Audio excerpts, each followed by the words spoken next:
My name is Fatima. I turned 45 this year. Since our only son left out of town for college, the house seems very spacious with just me and my husband. The house we live in is a custom-built house that my husband and I thoughtfully planned. Our house is a 5-bedroom home that we designed so that our child can run around the house.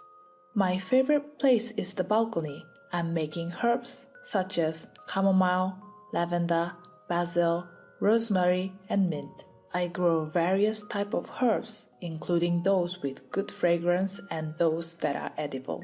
A mojito with plenty of freshly picked mint is exquisite, and basil sauce made with homegrown basil is my son's favorite. So I always pack it in a box when I send him a care package.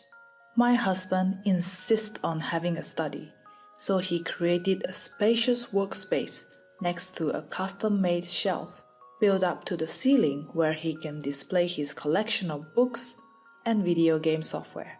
My husband often locks himself in his study filled with his favorite things all day on weekends except for meal and bathroom breaks.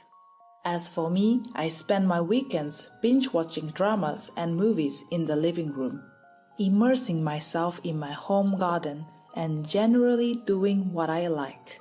Now that the busy days of raising children are over, I feel that this is the second phase of my life, and I enjoy my weekend to the fullest. On weekdays, both my husband and I work until night. The mortgage for our current house, which felt like way more than we can afford back then, was mostly paid off with my income. I returned to work part-time after leaving my son, who had just turned 1 at a daycare center. As my child became more independent, I started working as a full-time employee. Now that the hard work of raising children is over, my job and my hobby of home gardening are my reasons for living. And no, I'm not exaggerating. I never imagined that such peaceful days would suddenly come to an end.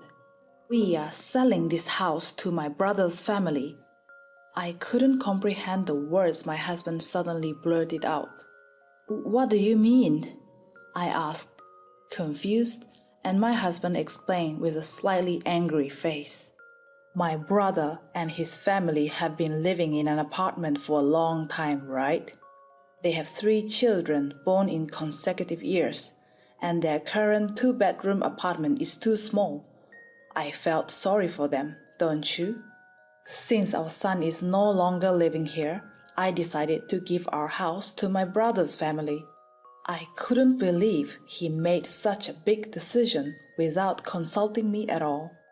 My husband glared at me with a fierce look as I tilted my head in confusion. "Don't you have any intention of helping your family? It's normal to support your family when they are in trouble. You are so heartless." I understand that we can't ignore our beloved family when they are in trouble, but it's impossible for me to understand that there was no consultation with me, who lives in the same house. Where are we going to live? It's too much for me to handle listening to such an important thing after it's done. As I thought about it, it made me more angry, but I somehow managed to keep it down. I tried to maintain my rationality while expressing my opinion to my husband. But in the end, my husband blurted out, "Do you have a problem with this? I'm the one who brings food on the table. All you got to do is listen." I thought he had a chauvinistic side since we got married, but it was the first time he forced his opinion on me so selfishly. My husband's brother and his wife often relied on our family when they had troubles, like that time 3 years ago. At that time, my brother-in-law and his wife often visited our house and said, "Since your son is already grown up and doesn't require much care, we want to ask you to babysit our kids." They would just leave their 3 elementary school-aged nephew at our house and go out somewhere on a date. Just FYI, it was me and my son who took care of our nephews. The couple always found some excuse to leave the three of them at our house, prioritizing their own time. Feel free to bring them anytime. We have plenty of space. My husband, who says this to his brother with a smile, never actually takes care of our nephews and is always locked up in his study. Moreover, he has installed a lock on the inside of the room so no one can enter from outside. Also, our nephews were very troublesome. "Auntie, I want to eat at a restaurant. I'm tired of the food at home. I want a hamburger. Mama and Papa said that Auntie and Uncle are very kind, so if we ask for something, they will listen to anything." It's no wonder the kids have turned out this way, being raised by those parents. Of course, I have consulted my husband many times, but it seems he doesn't care. My son, who was in high school at the time, was also fed up with looking after the nephews left at our house every weekend.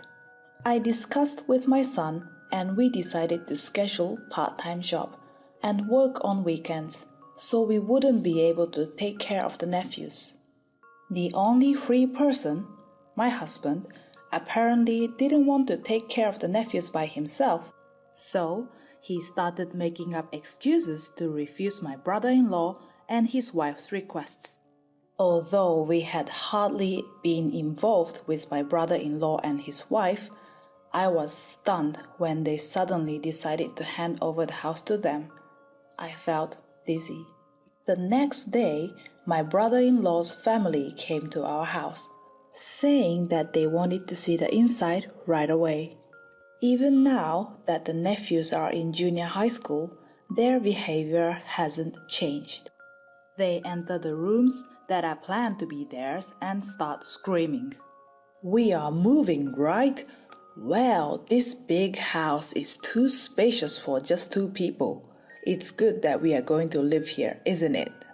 My brother-in-law said this with a huge smile. I had no idea until yesterday that they were going to move, but my brother-in-law didn't seem to care. My sister-in-law, on the other hand, went into the kitchen as if it was already her own house and said, "Please make sure to have the house cleaned before you hand it over. It will be troublesome for us later if it's done poorly." The audacity! I was so astounded by my sister-in-law's attitude, as if she already owned the house, that I was left speechless. I subtly mentioned that there was still a mortgage on this house, but my brother-in-law said this with a smile. "That's okay. When our eldest son enters high school next year, my wife will start working part-time. She can earn at least the mortgage payment." That's right, I'm fully motivated. Listening to my brother-in-law and his wife's conversation, I couldn't help but feel that they were misunderstanding something. I have been paying the mortgage for our house from the very beginning. The amount is $1,200 per month. I wonder if my brother-in-law and his wife can afford this amount for the mortgage payment. I work as a pharmacist, so I have a decent income, but even so, it is not easy to keep paying this amount. On the other hand, my husband told me that my brother-in-law only has a monthly pay of about $1,300. It's a reckless idea to pay $1,200 with just $1,300 income. My brother-in-law and his wife seems to think that I work as a pharmacy sales clerk. They seem to assume that my salary is low and therefore the mortgage isn't a significant amount. "Fatima, you're a pharmacy clerk, right? It sounds like a cool job. I'm taking a course to someday work at the clerical work. If I pass, I'm also going to have an income." They are such an over-optimistic couple. My husband has always been very proud and seems to feel inferior knowing that his wife earns significantly more than he does. To prevent others from realizing this, he apparently told people that I do something like office work at the pharmacy. Hearing this, my brother-in-law and his wife seems to think that if they both work, they can afford the mortgage themselves. As I was thinking about this, my brother-in-law suddenly asked a question. By the way, how much is the loan for this house every month? At that moment, the smile disappeared from my husband's face. Apparently, even my husband didn't know how much we are paying each month. The monthly loan payment is $1,200. Without hesitation, I blurted out. Hearing the amount of the loan, my husband, brother-in-law, and sister-in-law froze. Hey, you are joking, right? $1,200? My sister-in-law murmured as if squeezing the words out. No, I'm not joking. We didn't pay a down payment. So we are paying $1,200 every month for both the land and the building. The sister-in-law screamed, turning pale. There's no way we can pay $1,200 a month. I thought so too. If they can't pay the mortgage, I guess the conversation is over. My brother-in-law started yelling at my husband. Hey, what the hell is going on? You didn't say anything about this. You are not planning to make us pay this amount, are you? My flustered husband quietly asked me. You said you were making prepayments, didn't you? Are you still paying that much every month? I only paid 2 months' worth during the bonus months, twice a year. It's a 35-year loan, you know. Even with simple calculation, there are still 15 years left. While looking at my brother-in-law and his wife, who were stunned by the unexpected situation, I prayed for them to back off quickly. However, my husband made an unexpected remark. We'll continue to pay the loan. How's that? Stunned in shock, now I was the one who was pale. My brother-in-law and his wife, on the other hand, were overjoyed and praised my husband, saying, I knew it, you are so generous. I couldn't help but raise my voice in protest against my husband, who looked proud of his actions. Wait a minute, what are you thinking? Why the hell do we have to do that? My husband responded with his usual line. What are you talking about? Our family is in trouble. It's only natural to help, right? How heartless can you be? I was dumbfounded and fell silent. I couldn't handle my husband's shallowness anymore, going this far just to be a kind and generous brother. Relieved by my husband's proposal, my brother-in-law and his wife resumed their house tour. We'll move at the beginning of next month. Please prepare everything by then, like changing the house registration and preparing for the move. I could tell my husband is thinking of making me do all the changes. I, for one, have reached the limit of my anger. And then that night, I contacted my son, who is currently living away. I explained what happened today. I told him that I had reached my limit, and he laughed on the phone. It's good that you finally decide to stand up to them. You should do anything you desire. Even if it leads to divorce, you'll be absolutely fine, Mom. Encouraged by my son, I decided to teach my too self-centered husband and the lawless brother-in-law and his wife a lesson. After my husband unilaterally decided to give the house to the brother-in-law and his wife, I immediately went to the bank where I had signed the mortgage to consult my decision. In fact, as soon as I heard from my husband, I did my own research on changing the name on the mortgage. As a result, I found out that it is fundamentally impossible to change the mortgage to the name of the brother-in-law and his wife. Name changes on mortgages are mostly between spouses or parents and children. In case like this, where it is a name change between relatives, it gets a little complicated. First of all, I am the registered owner of this house. It is possible to hide the relationship with the brother-in-law and his wife and change the name. But if the bank finds out later, they may be forced to repay the entire remaining mortgage at once for breach of contract. Of course, my husband, who had no idea that changing the name itself was very high risk, was planning to give our house to the brother-in-law and his wife without thinking. On the other hand, I immersed myself in work and housework until the day of the handover and did nothing. Of course, my husband is furious to see the situation. "Hey, what were you doing all this time? It's almost time for the handover, and you haven't even decided on a moving company yet. I'm busy with work. If you say so much, why don't you do it yourself? Besides, if we hand over this house, where are we going to live? Don't we have to decide that too? That's why I'm telling you to do it quickly. I am too busy to do it." My husband stayed silent, and I left for work. Every day was like this, and one day, when my husband ran out of patience, a large number of cardboard boxes arrived at our house. I did the paperwork for the move. I also got a new apartment for us to live. So stop sulking and start packing. I didn't pack.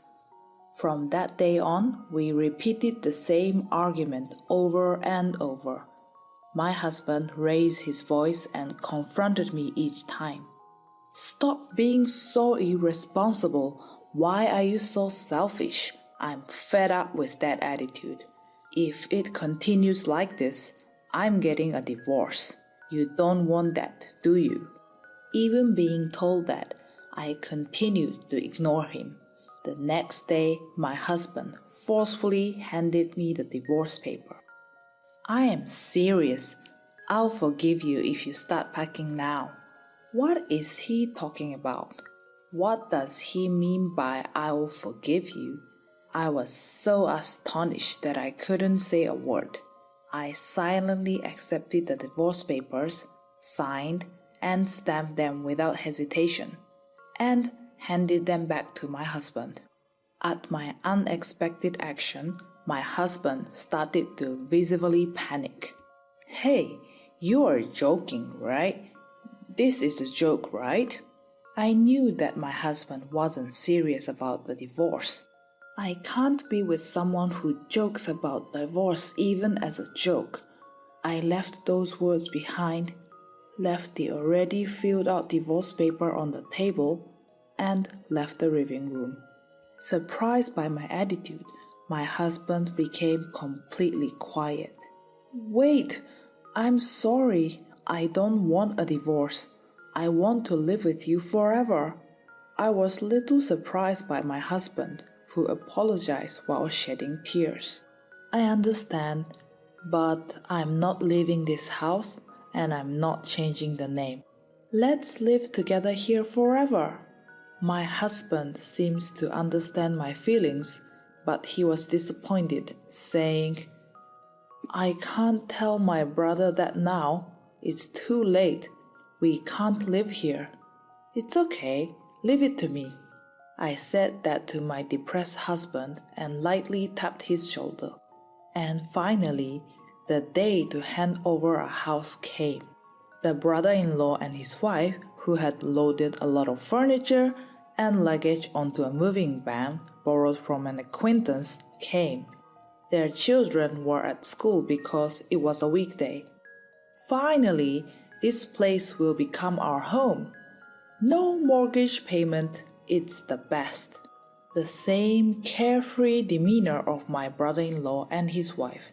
Standing in front of the entrance, I blocked the two of them who are about to enter the house triumphantly. I'm sorry, but there are conditions you need to accept if you want this house. Saying so, I showed them the mortgage document I had in hand. As it states here, it's not possible to change the name on the mortgage. If you still want to live here, you'll have to pay off the remaining loan amount in one lump sum. I was unusually assertive, which made my brother-in-law shrink back. But my sister-in-law retorted vehemently, "Why are you interfering? Get out of here! This is our house!" she yelled. I showed the documents again. Interfering? Of course I am. This house was bought under my name. Showing them the name section, my sister-in-law opened her eyes wide in surprise. This house is mine, and my husband has no authority over it. The person whose name is on the document is me. It's saying that I can't vacate it. Please leave. Saying it as half threat that I would consult the police if the commotion got any bigger, she retorted, "Just because you have good income, you feel great about yourself. Don't you have any feelings to help your precious family? How heartless can you be?" I couldn't understand what she was saying. Yes, I'm fine with being seen as heartless. You too should also stop relying on us and start living on your own. Can you show your current self to your children? I said so, entered the house, and closed the front door. Of course, I locked it securely. Even after that, my brother-in-law and his wife made a fuss in front of the house.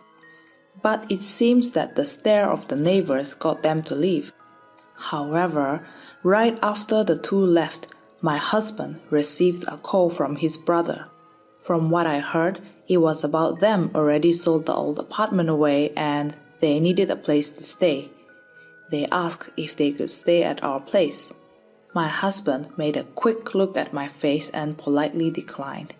Seeing my husband like that, I couldn't help but burst into laughter. If we let my brother-in-law's family stay in our house, they would definitely stay forever. It was so obvious. My husband had no choice but to obey me as he so desperately not wanted to go through the divorce. From that day on, my brother-in-law called my husband almost every day. Sometimes my sister-in-law would call crying. Even so, my husband consistently refused. I am starting to feel sorry for them. They seem to have no money to rent a new apartment, and it's pitiful for the nephews, my husband said, glancing at my face. I could sense him trying to tell me that I have no mercy. So I suggested, "What about the apartment we are planning to move into? Why don't we let them stay there?" As if he had completely forgotten about it, my husband happily called his brother immediately. It seems that my brother-in-law's family moved into the apartment that my husband contracted for, all 5 of them, a few days later. Just when I thought everything was over, another disaster struck my husband. My brother and his wife are not paying the rent for the apartment. I've been covering it for months because they said they would transfer it to me every month. As expected. Knowing those two, I cannot imagine them paying the rent. That apartment is contracted by my husband, so it's easy to imagine that they would take advantage of it. When I suggested subletting the apartment to my husband, I expected it would turn out this way. How easily manipulated and used he is. It seems like your family is having a tough time. Since you are not cold-hearted like me, you will surely help them, won't you? I said with a sarcastic smile. My husband remained silent, unable to say anything.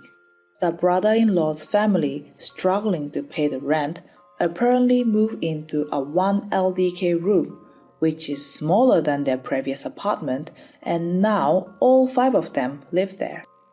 I do feel sorry for my nephews, but I think it was taught them a good lesson for the couple who always had their ways. As for me, I'm eagerly waiting for the stress of the brother-in-law and his wife to explode eventually. I don't have a bit of sympathy for the brother-in-law couple, and I have absolutely no intention of helping them. They are the two who call me cold-hearted and disparage me as they please. Since then, the brother-in-law and his wife seem to have been constantly asking for money, and my husband eventually ended up with a lot of debt. Thank God we didn't have a joint saving account.